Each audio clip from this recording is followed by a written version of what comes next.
Good morning friends! Welcome back sa ating channel. Happy Sunday pala to everyone. So ayan, nasa labas kami ngayon kasi umuulan siya. Nasa labas kami ngayon kasi very exciting day today.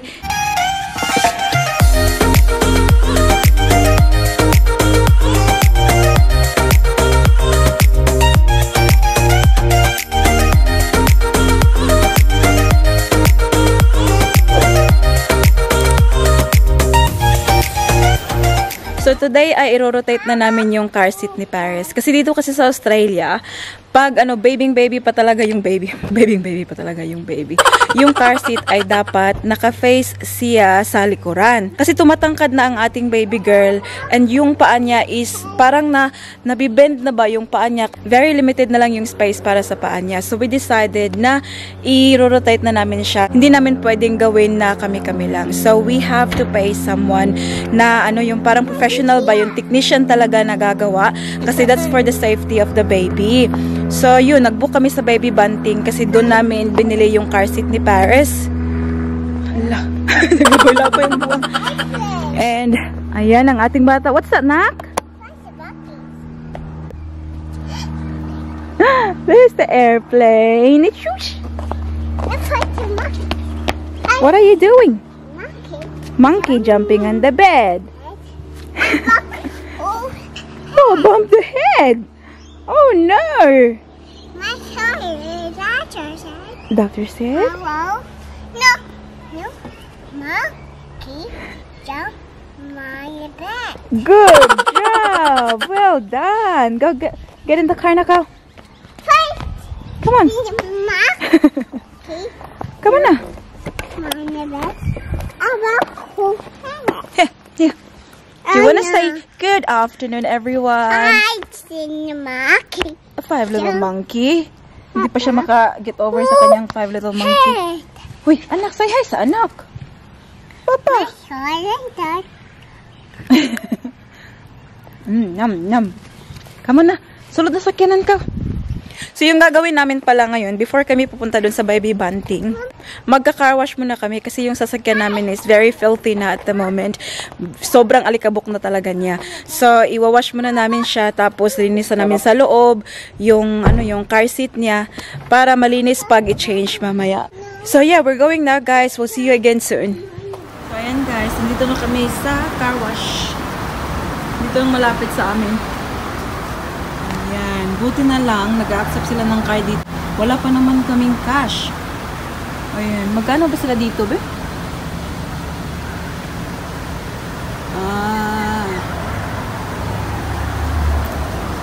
Ayan. Tapos si Paris nasa loob lang. Start na kami, guys. Hi!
It's clean. It's clean. You wouldn't find many people better at Bubble.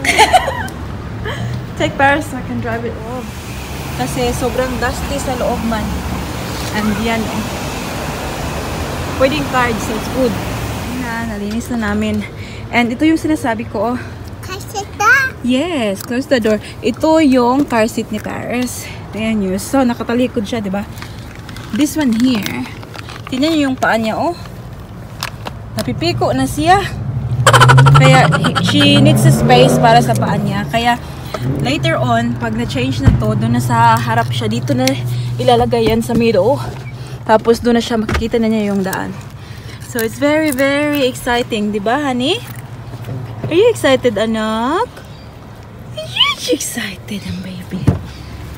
Ayan. So, anong oras na nga ba ngayon? Siguro pupunta na kami para hindi kami malate. Diba? Tata chip. Yes! So, ayan guys, natapos na namin linisan ang aming sasakyan. Oh, thank you Lord. It feels really good pag malinis yung sasakyan. Ang ating bata ay nasa likod na, nakasakay na. Ayan. Tapos ngayon, may time pa kami kasi 1:35 pa siya ng hapon. Tapos yung appointment namin, ay, umuulan na naman. Wait. Yung appointment namin sa, sa car seat ni Paris is not until 2:40. So, may 1 hour pa kami. So, yung gagawin namin ngayon, uwi muna kami ng bahay para pick upin namin yung mga yung mga dirty clothes namin ba? Kasi ayan na naman tayo. Kasi nga diba, kung nakikita nyo, umuulan, palaging umuulan, winter na kasi. So hindi namin nasusunod lahat talaga ng mga mga labahin namin. So ngayon dumadami na naman siya. So yung gagawin namin, pipick upin namin ngayon sa bahay, tapos dadalhin namin siya sa yung palabada ba sa mga shop na naglalaba ng mga damit. So yun yung gagawin namin kasi kahit anong bilis na mag-washing kami, tapos ihang namin, hindi talaga siya nauuga pag sa labas. Kasi nauuga. Hindi siya nadadry pag sa labas kasi nga umuulan tapos maginaw. Kaya yung mga nalalabhan lang namin sa washing machine namin sa bahay is yung yung nasasampay lang namin siya sa loob ng bahay sa harapan ng heater namin. Yun lang. Pero ang dami ngang mga damit na mga labahin. Kaya, so yun, magpalaban tayo sa laundry shop. And very lucky naman kasi hindi siya malayo galing sa bahay namin. So, that's good. Yun yung gagawin namin ngayon. And aalis na kami. Our car is clean now. Cleaner. hindi siya masyadong bulingit katulad kanina. So, we'll see you again soon, guys. Yan na ang aming labahin. 3. Oh, black sheep. Have you any? Whoa. Ayan. Oh, ang dami talaga naming labahin. Itong dalawa, whites to sila. Tapos ito yung decolor. Okay, let's go now. Check, it's 2:49 na ng hapon. And, diba yung appointment namin for, yung car seat ni Paris is 2:40. So, natagalan kami kasi, nako, ang laki kasi ng shop na to, guys. Chadstone Shopping Center. So, pinakamalaking shopping center. Anyways, nanggaling na kami doon. Anong nangyari is, hindi nila change yung car seat ni Paris. So, Paris is still facing that way. Kasi hindi ko alam, buang kasi talaga ako, hindi ko alam na may parang padding pa pala yung sa ilalim ni Paris. Akala ko pang comfort yun siya talaga. Pwede pala yun siyang bunutin, tapos para magka-space si Paris ba dito, and meron pang space ang kanyang paa. Hindi ko man yun alam. Sabi ng technician, it's okay, let's just do it. Tapos tinulungan niya kami, kinuha namin yung parang baby bump pala yun siya, parang bumper siya ba? Pag infant pa talaga yung nakalagay sa sa car seat, dapat merong ganun. Yung technician, hindi niya kami pinabayad kasi wala naman siyang ginawa. Sinabihan niya lang kami na bunutin lang yung parang sa ilalim, tapos kakasya na ulit si Paris. So, ayun, nakapark lang ako sa labas ngayon. Si Paris at saka si Mike, pumasok sila kasi ayaw pang pumasok ni Paris kanina sa sasakyan. So sabi ko, pumasok na lang muna kayo doon kasi while nandito tayo, hindi pa naman ako nakapag-lunch. Gusto kong bumili ng favorite fried chicken ko, Nini Chicken. Ando na si Paris at saka si Mike sa loob and susunod na lang ako. So, I'll see you soon, guys! Ayan na ang aking mag-ama, oh. Sobrang busy na naman dito, daming tao. Bumili ng ice cream. Ice.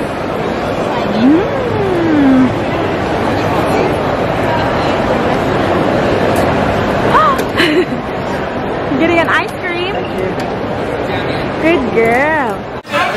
So, nandito kami. Naghihintay lang kami sa aming fried chicken. Yung ating bata ay kumakain ng ice cream. Careful, anak, ha? Yummy. Give some to Mama, babe. Please. I choose Paris one. Last time check, it is currently 4 o'clock ng hapon. And kakapark ko lang dito sa labas ng bahay. Dinrap namin si Mike sa laundry shop kasi nga kanina pinakita ko yung mga damit na kailangang labhan. And meron kaming 3 malalaking bags talaga na punong-puno ng mga damit. So si Mike yung magbabantay doon. It might take, I don't know, an hour and a half until matapos siya. So pipick upin namin siya. Ngayon ay nag-drive ako pa uwi. Pero yung baby girl natin ay natulog man siya. So, naisipan ko, dito na lang muna ako sa sasakyan kasi ayaw ko siyang gisingin. Late na kasi siyang nagnap. If ever na matapos na si Mike, tapos tulog pa rin si Paris. Yun na lang, pipick upin na lang namin siya. Tapos, sabay na kami pumasok ng bahay. Gusto ko pa naman sanang maghugas ng plato, magtupi, mga housework ba? Kasi bukas, Lunes na naman, trabaho na naman tayo. Wala na naman tayong oras mga housework. Anyways guys, diba kahapon nagpa-ganda si ate nyo? Ako, facial massage ako kahapon. Naku, kaninang umaga pagkagising ko, ang sakit talaga ng dito ko. Oh. Kasi nga diba sinabi ko kahapon na dito, minasage niya talaga dito yung shoulder tsaka yung liig ko. Kasi nga daw, pag malaki daw yung liig, it makes your face look bigger. Kaya yun, sobrang niya dito. Oh, hagod-hagod niya ba? Kaninang umaga, ang sakit-sakit talaga. Kaya yun nga, beauty is pain talaga. Maiba naman tayo. Father's Day pala ngayon sa Pilipinas. Natawa ako kay Mike kanina kasi nag-post ako sa Facebook early in the morning. Sabi ko, nag-greet ako sa kuya tsaka sa papa ko. Sabi ko, Happy Father's Day, I miss you, I love you, ganun sabi ko. Tapos, nakita ko si Mike na pumasok sa kwarto while binibihisan ko si Paris. Tapos, naging, yung sukilala ba yung mukha niya, parang, pag ganun-ganun siya. Tapos, sabi ko, what's wrong with you? Sabi niya, nagmahay-mahay daw siya kasi hindi ko daw siya ganit ng Happy Father's Day. Sabi ko, huy, iba man ang Father's Day sa Australia, September pa man. Sabi niya, it doesn't matter daw kasi yung anak daw niya half Filipino. Kasi anak daw niya half Filipino, so dapat daw Father's Day din daw para sa kanya. Natawa talaga ako sa kanya, Buang talaga yan si Mike. Alam kong joke-joke lang yung sa kanya. Parang, lang niya ba ako? Tinitis lang niya ba ako? Yun na nga, napalaw si atin nyo kasi akala ko talaga na ma-move na yung seat ni Paris ba? Dito, para makita na niya yung daan. Akala ko talaga pwede na siyang mag-change. Hindi pa pala. Anyways, that's okay. Na-excite lang siguro talaga ako. Parang parang lumalaki na talaga ang aking baby girl. Anyways, guys, i-end ko na yung vlog natin today kasi nakikita nyo parang dumidilim na siya. Kasi nga winter, diba? So 4 o'clock pa lang siya pero nag-start na siyang magdilim. But before ko i-end yung vlog natin, guys, gusto ko lang talagang magpasalamat. Taos-puso na pasasalamat sa lahat ng mga subscribers natin and also sa lahat ng mga bagong nag-subscribe sa ating channel. Nakikita ko na may marami na ngayong nagko-comment na bago and guys, you got no idea how happy it makes me. Maraming salamat talaga sa walang sawang suporta, nakakapag-motivate talaga sa akin para mag-vlog pa. At kahit hindi ko man kayo maisa-isa, sana maramdaman nyo na appreciate ko kayong lahat. I'll just do a quick shout out, guys, and we'll start with Evelyn Ramirez, Romila Tuling, Red Sibial, hello Day, Jenny G. Abay-Abay, Enisel Flores, Mustache Grafda, Riza Piel, Rosemary Romoir, Mona Lisa Grave, Liza Grave, Benji Canonio, Rosario Sabalye, hello po, Jera C, Ginia Dular, Lizelle Iga, Sinmos Daily Australia, Lady Libra, Miriam De La Pina, Cielo Riza Lopez, Junray and Gina Gikan, hello, Queen Marky Vlog, Kailan, Liza Maurice Lozada, Mariville Patiag, Marilyn Drudge, Jane Dilay, Charis Marie, Joanne Ambe, Rensgar Garcia, April Rose Romero, Sophie Catalina Lupicilio, Mary Hoth, Fe Dizon, Gloria Plazo, Tessie Dankovsen. I'm not too sure kung yan yung pag-pronounce, but thank you very much sa panunood. Mel's Video, Limdi Tulits, Micah Roperos, Elsa Mapago, Zia Shan, Jenny Juice Real, Rose San Gabriel, Ella De Lima, Ruthie and Arthur Adventure, Janra D, Kamaganda na Sikat Pa, Tamtam Arcon, Rachel Ferrer Caragay Aquino, Christopher Dote, Teresa Leonor, Ann Lifestyle Australia, Diana Jane Bravo, Annabelle Mandelo, Mia Pablo, Tu Feni, Wawa Bautista, Glyza Santos, Bukidnon Good Vibes, Marisol Dayaw, And to my beautiful friends here sa YouTube, Jess Shill, Amy and Anthony, and Lolly's family. Shout out sa inyong mga Inday. And guys, if you have time, go check their channels out kasi matutuwa din kayo sa mga channels nila. That's about it for today's video, guys. I hope that you enjoyed. Please don't forget to give this video a thumbs up if you like it, and also hit that subscribe button to be a part of this family. And I hope to see you all guys in the next one. Don't forget to be good, and if you can, be careful. Bye! Mwah!